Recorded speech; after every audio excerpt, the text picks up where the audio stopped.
un petit billet en image assez rapide, puisque Evan Prodromou, le CEO fondateur de Status.net et Identica, vient de me permettre de me connecter sur une plateforme de microblogging indépendante, où là j'ai un site où je suis chez moi et qui est mon premier véritable microblog, où demain vous pourriez vous inscrire et participer. Mais jusqu'à présent, ce qui est intéressant, c'est que je peux participer à distance dans les plateformes de microblogging et notamment suivre des interlocuteurs qui parlent sur des plateformes comme identi.ca, Google Buzz, et puis avec des pontages vers d'autres plateformes. Et ce qui m'amène à découvrir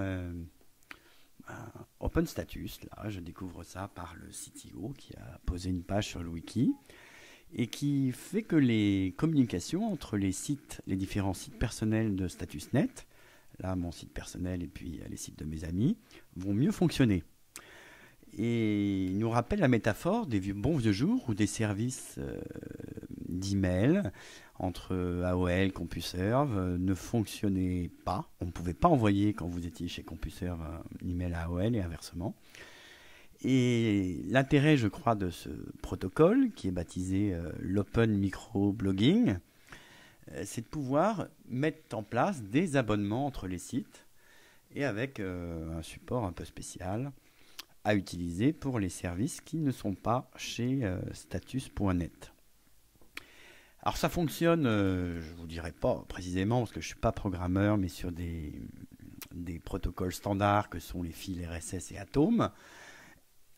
Et virtuellement, chaque service fournit des fils, des flux, qui donnent un moyen aux autres outils et services de pouvoir lire ce qui sort des billets d'une personne. Et donc en général, c'est caractérisé par des standards ici qu'on voit, le flux, le nom de l'entrée, l'auteur et le contenu du billet.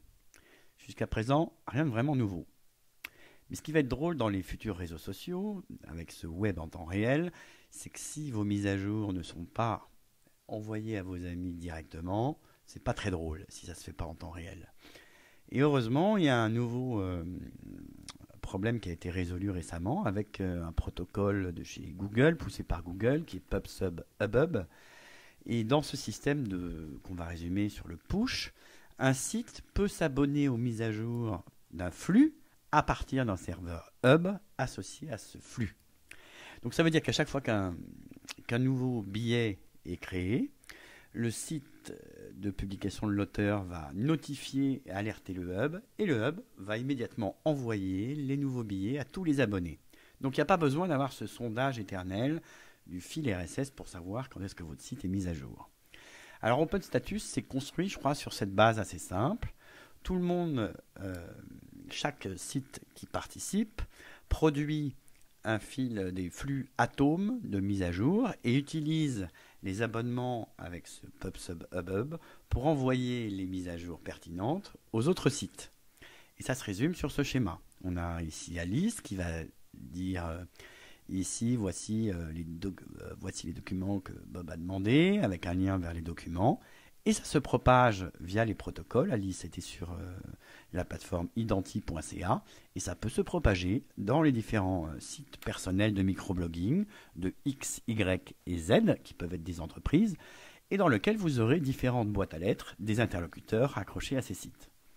Donc là, on a simplement Alice poste son message sur la plateforme Identica, un fragment de son flux Atom est poussé via PubSub Hubbub sur les autres sites StatusNet que les utilisateurs avaient choisi de suivre, puisqu'ils avaient choisi de suivre ces billets. Et chacun de ces sites est responsable de router le message à ce moment-là aux abonnés individuels.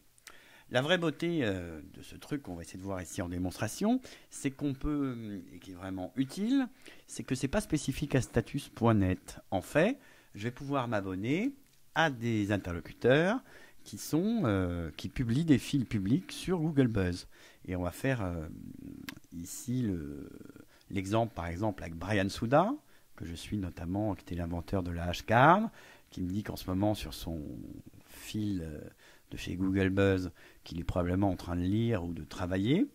Et je voudrais m'abonner à son profil. Alors comment je vais faire? Eh ben, je vais prendre l'URL de son profil. Alors c'est encore un peu archaïque. Je la copie.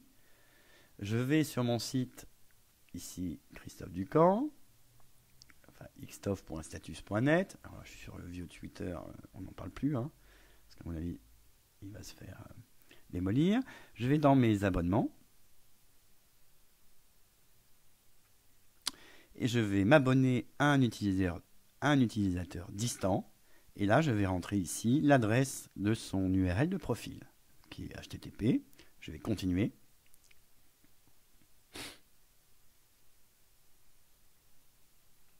Je fais m'abonner pour autoriser l'abonnement. Et maintenant, je suis bien enregistré à Brian Souda, dont tous les flux émis sur Google Buzz vont pouvoir arriver directement sur mon site personnel.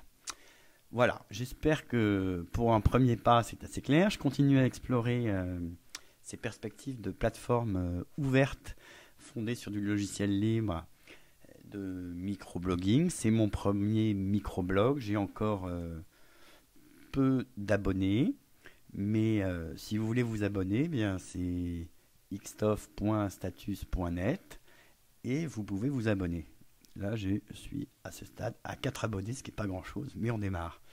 Eh bien, à très bientôt et bon dimanche.